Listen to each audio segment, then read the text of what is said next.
Hey everybody, I just purchased a BlackBeard AR-15 dry fire device at Camp Perry this year a couple weeks ago. So I'd like to do a review on it. I've been using it for a couple weeks and I think it's a pretty cool unit. So first thing we're going to do is we're going to install it into the rifle. Now, obviously you're going to remove your bolt carrier. Okay. One thing to pay attention to is before you insert their bolt carrier, which is actually their reset mechanism, you must make sure that your hammer is back. Otherwise it's going to jam into the bottom of the device and probably damage it. Now when you close this will fall out on you. So you want to make sure that you hold it up and then close your rifle. This magazine is actual battery pack. So when you put it in, you're going to hear a rapid fire, and that's just engaging the contacts. The other thing I purchased is the Mantis X3. This little device here is the coolest thing in the world. The X3 will allow you to dry fire or live fire, which I had it at the range about a week ago, and it actually tracked my shots just like an electronic target. You can install it two ways: clip forward, USB port forward. I choose to do clip forward. It's irrelevant to the device, you just set it up into the software the way you have it set up. The only thing that has to be done is it has to be mounted 90 degrees, top, sides, or bottom. So for me, my scope mount is a Geisley scope mount. Mounts my scope far enough forward that I can mount it to the back of my Picatinny rail. It does not need to see the target at all. It's not referencing the target, it's referencing the center line of bore on the rifle, I believe, okay? And the way you're going to turn this on now is you're just going to push it one time and it's going to blink. Now I added a piece of tape over this because that green light was reflecting in the back of my lens on my scope and it was bothering me while I trained.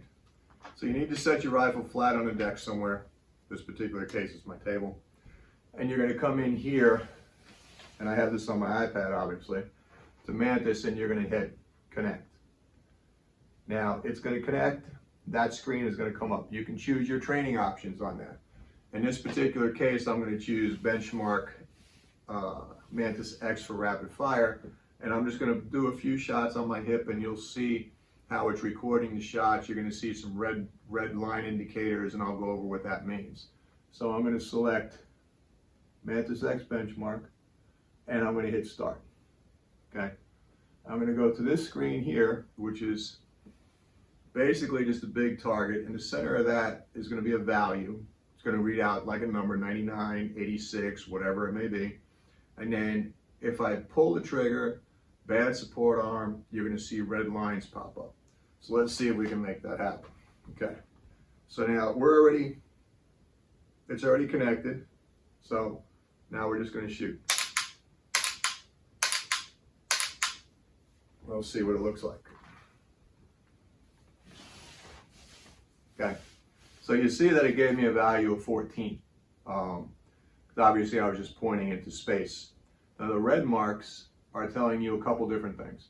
It's telling you bad trigger control, it could be bad support arm, it could be head pressure. It's going to tell you down here, for example, this one's telling me I jerked the trigger. Okay.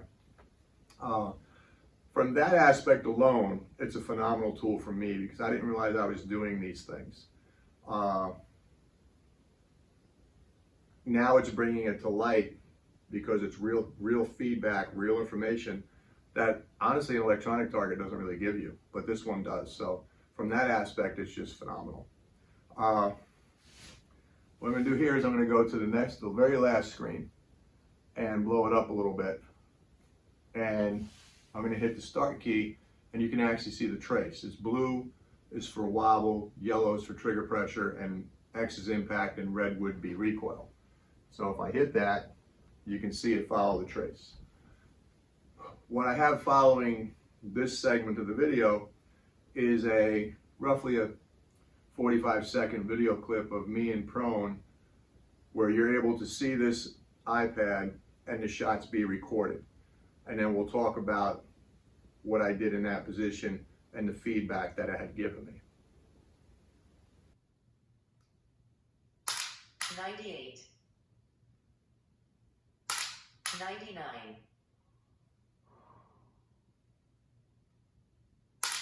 99, 99, 99,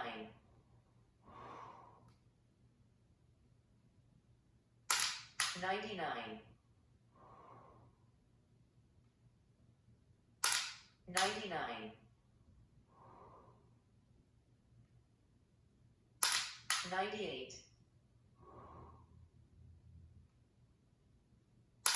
99, 98. Okay, so we're back after my prone video.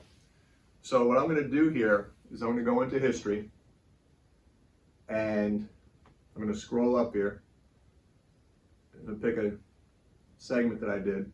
Now you're going to see a screen like this, and it's going to give you your 10 shots in rapid fire. If you're doing slow fire, obviously it's one shot at a time, just like single round load, okay? Now this screen is telling me that, you know, there's a few 99s in there, there's a few 98s in there. I'm going to go to the next screen, which is the target screen, if you will.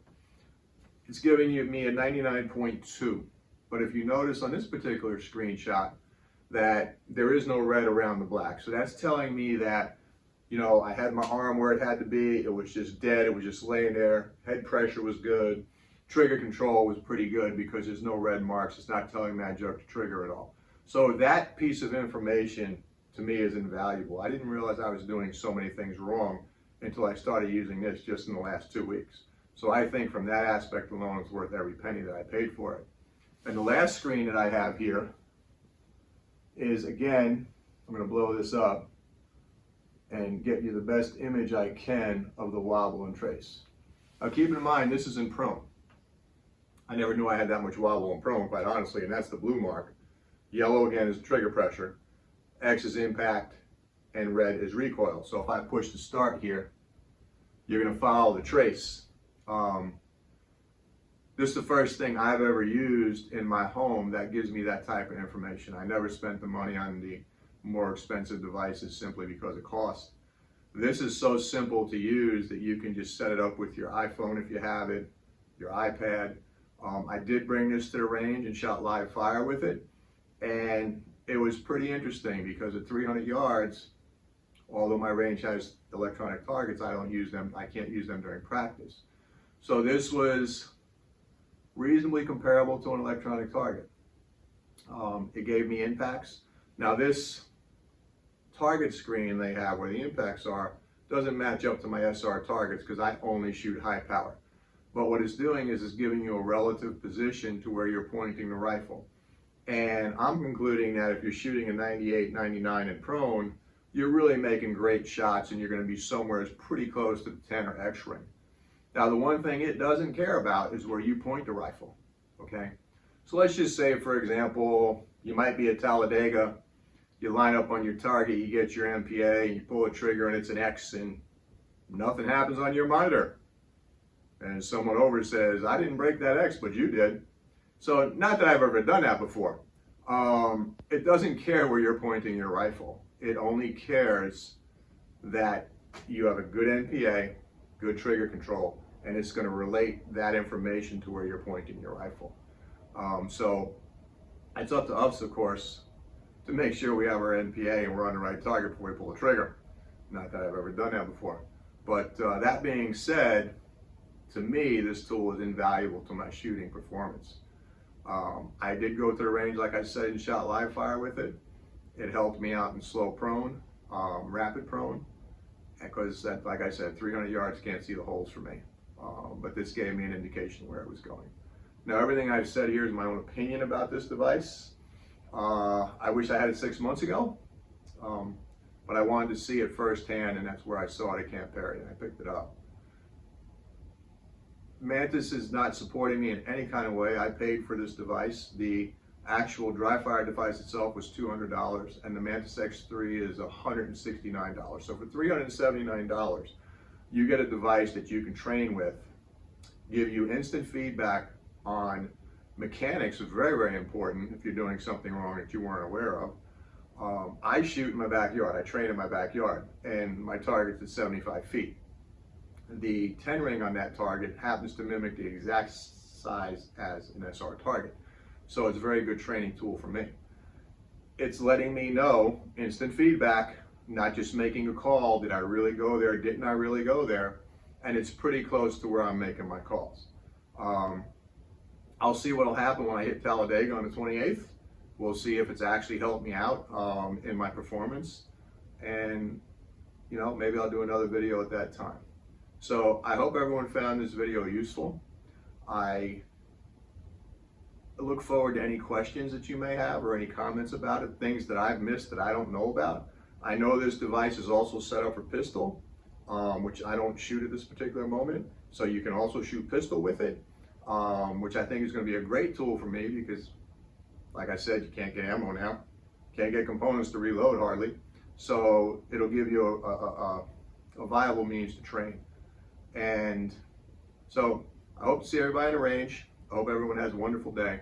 I look forward to your comments. Have a great day.